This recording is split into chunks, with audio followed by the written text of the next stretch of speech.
Hello दोस्तों, आप सभी का स्वागत है हमारे YouTube चैनल आशीष जीके एकेडमी पे। तो आज हम लोग CDP का क्वेश्चन और प्रैक्टिस सेट लेके आए हैं, जो कि सीटेट के लिए बहुत इम्पोर्टेंट प्रश्न है। तो आज हम लोग इसके बारे में और इसको क्वेश्चन के हम लोग जानेंगे, ठीक ना। तो चलिए स्टार्ट करते हैं और हम लोग क्वेश्चन करते हैं। चलिए आज का पहला क्वेश्चन।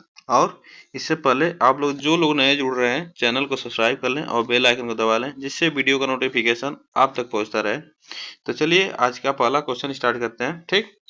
तो आज का पहला क्वेश्चन है, विशेष आवश्यकता वाले बच्चों को शिक्षा उपलब्ध कराई जानी चाहिए। तो विशेष आवश्यकता वाले बच्चों को शिक्षा उपलब्ध करानी चाहिए। तो शिक्षा उपलब्ध करानी चाहिए अन्य समान बच्चों के साथ विशेष विद्यालयों में विशेष बच्चों के विकसित पद्धति द्वारा विशेष विद्यालयों में विशेष शिक्षकों द्वारा। तो ऐसे हम लोग क्या जानेंगे। तो देखिए क्या करता है शिक्षा मंत्रालय द्वारा, क्या होता है विशेष बालकों के लिए क्या करता है, विशेष विद्यालय और विशेष शिक्षण सामग्री का प्रावधान है, मतलब करता सामग्री का शिक्षण सामग्री द्वारा मतलब किया जाता है, ठीक ना। तो विशेष बच्चों को क्या करता है, तो यह विशेष विद्यालयों द्वारा और विशेष शिक्षकों द्वारा यह शिक्षा उपलब्ध कराई जाती है। तो इसमें ऑप्शन हमारा कौन सा सही होगा, तो इसमें हमारा ऑप्शन कौन सा सही होगा, तो ऑप्शन इसमें हमारा डी सही होगा। विशेष विद्यालयों में विशेष शिक्षकों द्वारा क्या किया जाता है, शिक्षा उपलब्ध कराई जाती है। यह ऑप्शन नंबर हमारा डी सही है। नेक्स्ट चलते हैं आगे। आज का सेकंड क्वेश्चन देखिए, वंचित शिक्षार्थियों के साथ व्यवहार करने के संदर्भ में अध्यापक अध्यापिका को निम्नलिखित मूल्यों में से किस विश्वास व्यक्त करना चाहिए, किसमें विश्वास व्यक्त करना चाहिए आपको बताना है। तो किसमें करना चाहिए, विद्यार्थियों से किसी प्रकार की मांग न हो, विद्यार्थियों द्वारा स्वीकृति हेतु आघात्मकता में क्रोध का प्रयोग करना चाहिए, छात्रों की सफलता हेतु व्यक्तिगत उत्तरदायित्व होना चाहिए, समुचित व्यवहार की उच्च अपेक्षाएं होनी चाहिए। तो क्या होगा ऑप्शन नंबर इसमें हमारा, तो इसमें ऑप्शन हमारा कौन सा सही होगा। तो देखिए क्या करता है, इसमें विशेष बच्चों के लिए जो समावेशी शिक्षा है, तो यह क्या करता है, यह विशेष बच्चों के लिए समाज के सभी वर्गों के बच्चों को शिक्षा की मुख्य धारा में समाविष्ट करता है कि शिक्षा समान होनी चाहिए और सबको अवसर मिलना चाहिए। जो समावेशी शिक्षा है इसमें लिखा गया है कि सभी बच्चों को किसी भी धर्म या समाज के हो, तो इससे क्या होता है, सभी को शिक्षा समान मिलनी चाहिए। इसमें समावेशी शिक्षा में कहा गया है। तो इसमें क्या होता है, ऑप्शन नंबर हमारा कौन सा सही होगा। इसमें देखिए ऑप्शन नंबर हमारा कौन सा सही होगा, तो ऑप्शन नंबर हमारा छात्रों की सफलता हेतु व्यक्तिगत उत्तरदायित्व होना चाहिए, ठीक ना। तो यह हमारा ऑप्शन नंबर सी सही है, ठीक। नेक्स्ट चलते हैं क्वेश्चन नंबर 3। निम्नलिखित में से किस पद्धति का उपयोग करते हुए हकलाने की समस्या से निपटा जा सकता है। तो यह हकलाने की समस्या से निपटा जा सकता है, यह आपको बताना है। तो देखिए हकलाने, जो बच्चे हकलाते हैं, ठीक, तो उसमें क्या होता है, उसमें आत्मविश्वास की कमी होती है और संवेगात्मक अस्थिरता को जन्म देती है। तो उसमें बच्चों की थोड़ा सा विश्वास की कमी होने के कारण वो बच्चे क्या होते हैं, हकलाते हैं। उसको दूर कैसे किया जा सकता है, तो इसको कैसे दूर किया जा सकता है, तो उसकी शिक्षा व जीवन को प्रभावित करती है। कौन, तो यह हकलाने की और शिक्षा और जीवन को प्रभावित करती है। तो उसको कैसे दूर किया जा सकता है आपको बताना है। तो देखिए इसमें परिणामकारी वाक, लंबित वाक, अनुश्रुत वाक, प्रवर्धित वाक क्या है, तो इंग्लिश में ऑप्शन नंबर हमारा डी सही होगा। जो प्रवर्धित वाक होता है, प्रोलोगेड स्पीच, यह हमारा ऑप्शन नंबर डी सही है, ठीक ना। नेक्स्ट चलते आगे क्वेश्चन नंबर 4। देखिए सीखने में अशक्त मतलब डिसेबल बच्चों के संदर्भ में तत्काल संबद्धता प्रदान करना, सहयोग पर बल देना तथा गैर अधिगमनात्मक तकनीकी जैसी तत्काल सूचनात्मक बुद्धिपूर्वक गवेषणा तथा सामग्री प्रबंधन को उत्तोलन उत्तोलन मतलब लेवरिंग निम्नलिखित में से प्रारूप से संबंधित है। तो ऑप्शन इसमें हमारा कौन सा सही होगा आपको बताना है। तो देखिए इसमें जो अशक्त बच्चे हैं पढ़ने लिखने में क्या होते हैं, मतलब उनको अशक्त बच्चे पढ़ने लिखने में दिक्कत होती है, उसमें क्या करते हैं तो उसको कैसे हम लोग उसके विश्वास को हम लोग कैसे बढ़ा सकते हैं, ठीक ना। तो यह क्या करते हैं, जो मौखिक अभिव्यक्ति होती है, जो मौखिक अभिव्यक्ति कमजोर बच्चों की होती है, तो उसमें क्या करते हैं उससे बुद्धिपूर्वक क्या होता है गवेषण की सामग्री का प्रबंधन किया जाता है और उसके लेवलिंग में मतलब उसके लेवल में पढ़ाया जाता है। तो उससे क्या होता है, ऑप्शन हमारा कौन सा सही होगा इसमें, तो यह संग्रथित ऑप्शन होगा। इसमें क्या होता है संग्रथित अधिगम, यह जो होता है यह कमजोर बच्चों के लिए होता है, ठीक ना। इसमें ऑप्शन नंबर हमारा सी सही है। नेक्स्ट चलते हैं आगे, क्वेश्चन नंबर 5। एक समावेशी कक्षा वह है जहां समस्याओं का अधिकाधिक समाधान करने की संभावना की दृष्टि से बच्चों की सक्रिय भागीदारिता रहती है। ऑप्शन बी कहता है अध्यापक प्रत्येक अधिगमकर्ता के लिए वैविध्यपूर्ण सार्थक अधिगमनात्मक अनुभव हेतु प्रवेश का निर्माण करते हैं। तब तक आकलन की पुनरावृत्ति रहती है जब तक प्रत्येक अधिगमकर्ता न्यूनतम श्रेणी प्राप्त न कर ले, और विद्यार्थियों का भार कम करने के लिए अध्यापक केवल अनुमोदित पुस्तकों से ही पढ़ाते हैं। तो इसमें क्या होता है, ऑप्शन नंबर हमारा कौन सा सही होगा आपको बताना है। तो इसमें ऑप्शन हमारा कौन सा सही होगा, तो इसमें ऑप्शन हमारा कौन सा सही होगा आपको बताना है। तो ऑप्शन हमारा इसमें बी सही होगा, ठीक ना। यह अध्यापक प्रत्येक अधिगमकर्ता के लिए वैविध्यपूर्वक सार्थक अधिगमनात्मक अनुभव हेतु प्रवेश का निर्माण करते हैं। यह ऑप्शन हमारा बी सही होगा। नेक्स्ट चलते हैं आगे, क्वेश्चन नंबर 6। निम्नलिखित में से कौन सा प्रदंत कार्य है प्रभावशाली विद्यार्थियों के लिए उपयुक्त। प्रदंत कार्य मतलब असाइनमेंट, जो होमवर्क होता है असाइनमेंट होता है उसके बारे में कर रहा है।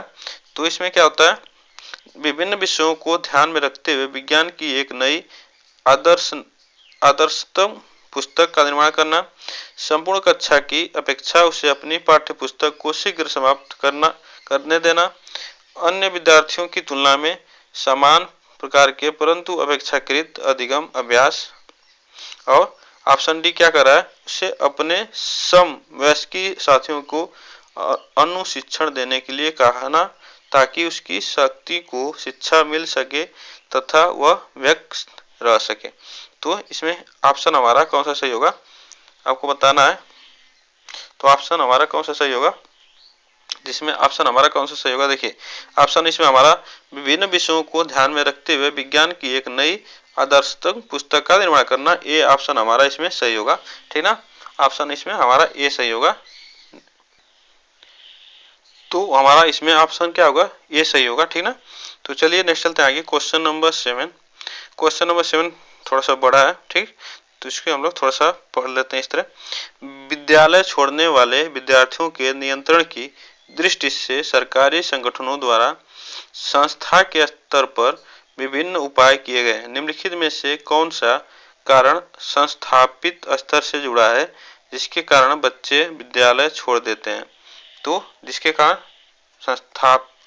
संस्थानिक स्तर जुड़ा है जिसके कारण बच्चे छोड़ देते हैं, इसको आपको बताना है। तो ऑप्शन कौन सा इसमें सही होगा, देखिए तो हम लोग पढ़ते हैं, बच्चों से भली भांति व्यवहार करने की आवश्यकता के प्रति अध्यापकों का संवेदनशील न होना, जो बच्चे अनिवार्य पाठ्यचर्या का स्वीकार नहीं कर पाते उनके लिए विकल्पनात्मक पाठ्यचर्या का न होना, विद्यालय में सांपट और शौचालय जैसी आधारभूत सेवाओं का अभाव होना, अध्यापकों को समूह प्रयुक्त योजनाओं वाला न होना तथा उन्हें कम आय देना। तो इसमें ऑप्शन हमारा कौन सा सही होगा, तो देखिए इसमें क्या करता है, जो बच्चे अनिवार्य पाठ्यचर्या को स्वीकार नहीं करते हैं उनका क्या होता है स्कूल स्तर, जो स्कूली स्तर क्या होता है बच्चों के पाठ्यचर्या का क्या होता है स्तर डाउन होता है। इस स्तर पर क्या होता है बच्चों में इस स्तर पर क्या होता है कि जो बच्चे थोड़ा सा पाठचर्या से डरते हैं, मतलब पाठचर्या और शिक्षा से दूर भागते हैं, तो उसको क्या करते हैं, उसको विकल्पात्मक पाठचर्या के होने से क्या होता है, बच्चों को विकल्पात्मक पाठचर्या के होने से क्या होता है, बच्चों में कठिनाई दूर होती है और विषय सूची के प्रति डर समाप्त हो जाता है। तो विकल्पात्मक जो पाठचर्या होती है उसमें बच्चों की क्या होती है, जो अंदर की डर होती है वो विषय सूची के प्रति खत्म हो जाती है। तो ऑप्शन इसमें हमारा कौन सा सही होगा, इसको हमें बताना है। तो देखिए, जो बच्चा अनिवार्य पाठचर्या का स्वीकार नहीं कर पाते उनके विकल्पात्मक पाठचर्या का होना आवश्यक है। तो ये ऑप्शन हमारा बी सही है। या यही कह रहा है कि जो बच्चा पाठचर्या का स्वीकार नहीं कर पाते हैं, पाठचर्या अनिवार्य पाठचर्या नहीं स्वीकार, तो उनके लिए विकल्पात्मक पाठचर्या का निर्माण होना चाहिए। ये ऑप्शन हमारा बी सही है। नेक्स्ट चलते हैं क्वेश्चन नंबर 8। अधिगम अक्षमता। अधिगम अक्षमता क्या होता है, सामान्य या उससे अधिक बुद्धि लब्धांक वाले बच्चों से भी पाए जाते हैं। समय में हस्तक्षेप के स्वरूप की अपेक्षा करते हुए भी परिवर्तनशील नहीं हो पाते। वस्तुपरक तथ्य तथा संस्कृति की इनमें कोई भूमिका नहीं है और पठन अक्षमता के पर्याय हैं। तो ऑप्शन इसमें हमारा कौन सा सही होगा, इसको बताना है। तो देखिए, जो अधिगम अक्षमता होती है वो सामान्य और अधिक जो बुद्धिलब्धि बच्चे होते हैं वाले बच्चे भी होते हैं उनमें भी पाया जाता है। तो यह क्या होता है, अक्षमता।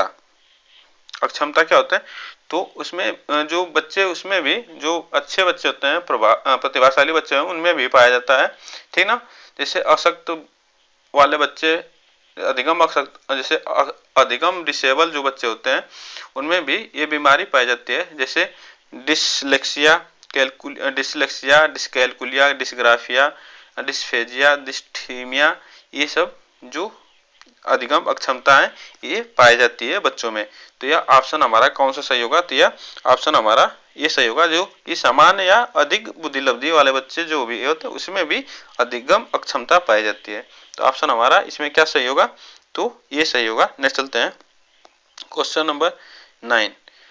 जब एक निरयोग्य बच्चा पहली बार विद्यालय आता है तो शिक्षक को क्या करना चाहिए। तो शिक्षक को क्या करना चाहिए, प्रवेश परीक्षा लेनी चाहिए, बच्चों की निर्योग्यता के अनुसार उसे विशेष विद्यालय में भेजने का प्रस्ताव देना चाहिए, उसे अन्य विद्यार्थियों से अलग रखना चाहिए, सरकारी योजना विकसित करने के लिए बच्चों के माता पिता के साथ चर्चा करनी चाहिए। तो इसमें ऑप्शन क्या है कि बच्चों की निर्योग्यता के अनुसार उसे विशेष विद्यालयों में भेजना चाहिए, जैसे प्रस्ताव देना चाहिए कि जैसा बच्चा हो उसके लेवल के हिसाब से, उसकी जानकारी के हिसाब से उसको विद्यालय में भेजा जाए, ठीक ना। तो यह ऑप्शन इसमें हमारा कौन सा सही होगा, तो ऑप्शन इसमें हमारा बी सही होगा, ठीक ना। ऑप्शन इसमें हमारा बी सही होगा। नेक्स्ट चलते हैं आगे क्वेश्चन नंबर 10। जब बच्चे की दादी उसकी माँ की गोद से लेती है तो बच्चा रोने लगता है, यहाँ पे क्या होगा, तो होगा, तो ये बच्चा रोने लगता है तो बच्चा डैश डैश के कारण रोता है, तो यह किसके कारण रोता है बच्चा, यह बताना है, ठीक ना। तो यह किसके कारण बच्चा रोता है, देखिए, जब बच्चा अपनी माँ की गोद में रहता है तो बच्चा शांत रहता है और वह दूसरी की गोद में जाता है, दूसरी अपनी दादी की जाए किसी की गोद में जाता है तो वह बच्चा क्या होता है, वह रोने लगता है, अपनी माँ की गोद को पहचानता है, तो वह क्या लगाव होता है अपनी माँ से, ठीक है। तो किसी की दूसरे की गोद में जाता है तो क्या होता है, वहाँ संवेग वहाँ दुश्चिंता के कारण होता है, वहाँ संवेग दुश्चिंता के कारण यह अभाव होता है कि बच्चा रोने लगता है, तो यह संवेग दुश्चिंता के कारण होता है। यह ऑप्शन नंबर इसमें सी सही है। नेक्स्ट चलते हैं क्वेश्चन नंबर 11। देखिए, विभिन्न शिक्षार्थियों वाली एक समावेशी कक्षा में सहयोगी अधिगम और समवयस्कों से सीखना।